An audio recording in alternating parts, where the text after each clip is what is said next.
Poprosil bych o klid. Za přání, prosím vás, plníte. Chtěl bych říct pár vět o této elitě, které brzy vytvořit svět. Uběhlo pár let, když jsme nastoupili na školu, jež nám nabídla vzdělání a prestiž. Tehdy vstoupili jsme do té budovy a zalezli do třídy s vyhlídkou studia a tvrdé dřiny. Někteří se tomu dnes možná smějete, ale jen vzpomínejte, jak směšní jsme byli se svou naivitou o tom, že studium bude naší prioritou.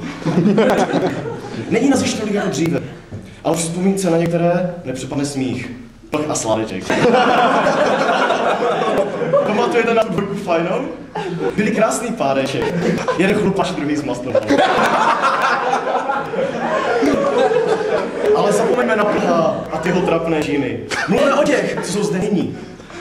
Jan Řeha, když postříhal podle německé helmy.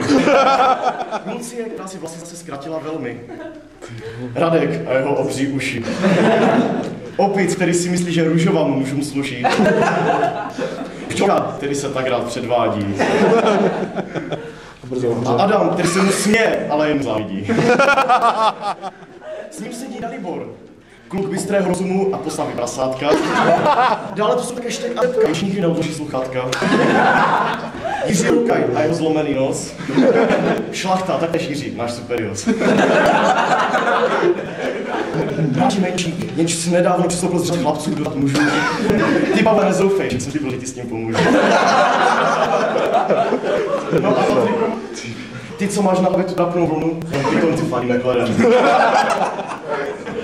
No a kantory ty radši nebudu zmiňovat, nebo tu maturity ještě budu potřebovat. A už dost keců, není času nazvít, jdeme chlastat, jdeme slavit.